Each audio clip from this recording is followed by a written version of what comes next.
दूसरा विवाह हुआ ऋक्षराज की कन्या जिसका नाम जाम्बवती था।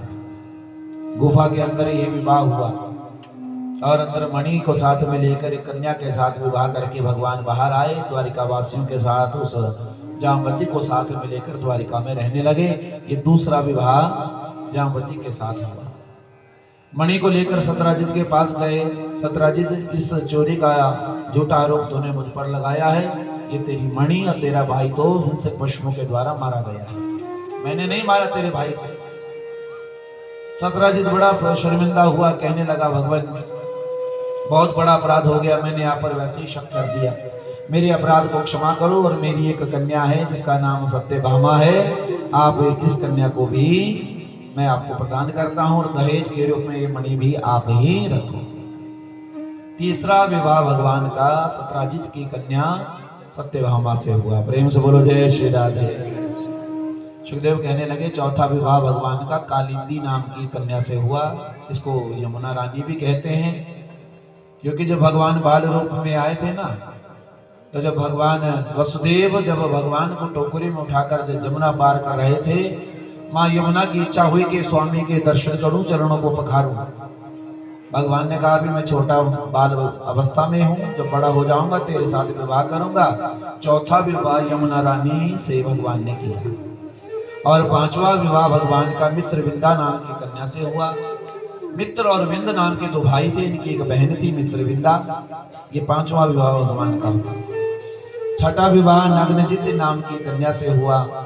सुखदेव कहते हैं सातवां विवाह भगवान का भद्रा नाम की कन्या से हुआ और आठवां विवाह भगवान का लक्ष्मणा नाम की एक कन्या से हुआ। परीक्षित, इस तरह बारी बारी क्रम से भगवान के 8 विवाह हुए और यही अष्टधा प्रकृति है, यही भगवान की 8 पटरानियां हैं। प्रेम से बोलो जय श्री राधे। जो अपने स्वामी की सेवा में निरंतर लगी रहती है, अष्टधा प्रकृति है और भगवान की 8 पटरानियां हैं। सुखदेव कहने लगे परीक्षित, भौमासुर नाम का एक राक्षस था जिसका नाम नरकासुर भी था।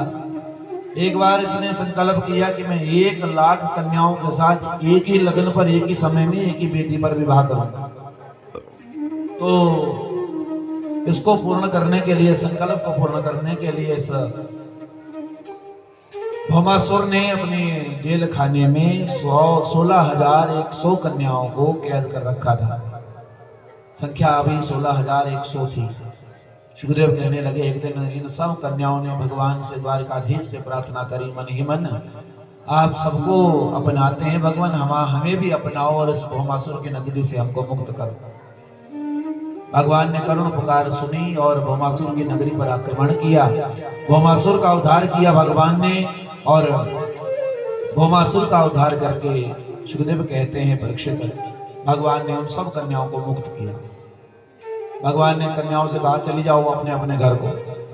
सब कन्याएं कहने लगी महाराज इतने वर्षों से इस भौमासुर की नगरी में है, अब हमको कोई स्वीकार नहीं करेगा और जिसको कोई भी स्वीकार ना करे उसको आप स्वीकार करते हैं, इसलिए आप ही हमारे साथ विवाह करें। एक ही लगन पर, एक ही समय, एक ही वेदी पर भगवान ने इन 16,100 कन्याओं के साथ विवाह किया और परीक्षित भगवान के हो गए 16,108 विवाह। प्रेम से बोलो जय श्री राधे।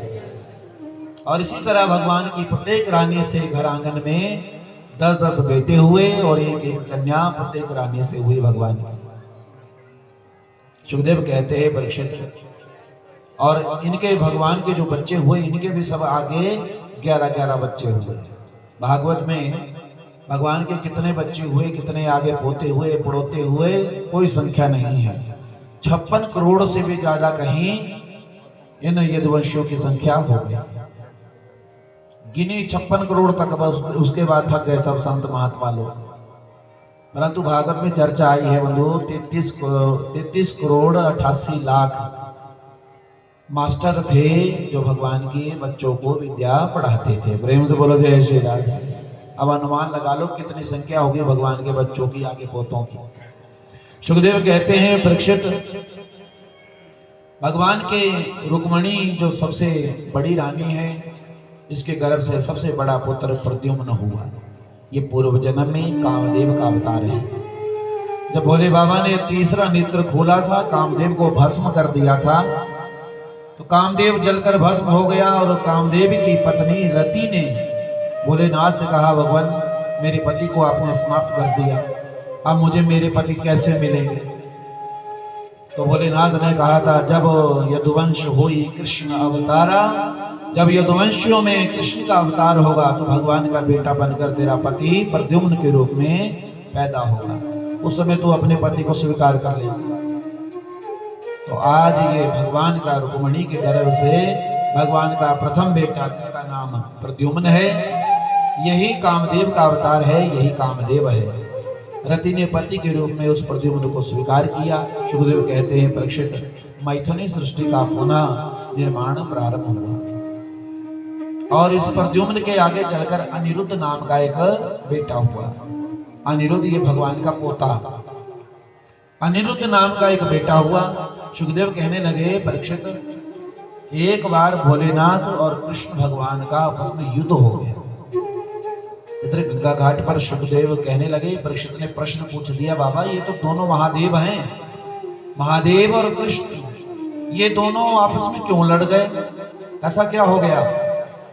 तो सुखदेव ने कहा, परीक्षित, बाणासुर नाम का एक राक्षस था जिसने घोर तपस्या भोलेनाथ की थी।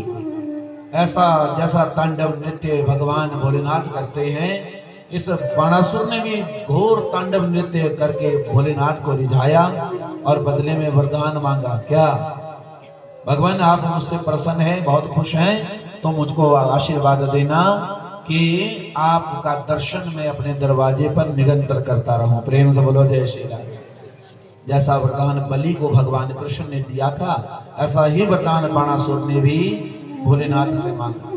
जब मैं दरवाजे पे आऊं, अपने महल के दरवाजे पर आऊं, तो भोलेनाथ आपका दर्शन हो। तो भोलेनाथ ने कहा, आशीर्वाद देता हूं, जब तू दरवाजे पर आएगा तो मेरा दर्शन पाएगा, हे बाणासुर।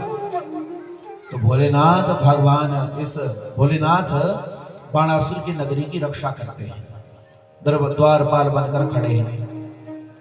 और बाणासुर की एक बेटी थी जिसका नाम था उषा। उषा की एक सहेली भी थी जिसका नाम चित्रलेखा था। ये चित्रलेखा और उषा आपस में इनकी आपस में मित्रता थी। ये जो चित्रलेखा थी बंधुओं, ये बड़ी मायावी थी, बड़ी मायावी विद्या जानती थी। एक दिन कुछ ब्राह्मण लोग बाणासुर की नगरी में आए, भगवान का वर्णन सुनाया, भगवान के आगे बच्चों की कथा सुनाई और अनिरुद्ध की कथा जब सुनाई ब्राह्मणों ने, तो उषा ने मन ही मन भगवान के पोते अनिरुद्ध को अपना पति स्वीकार कर लिया।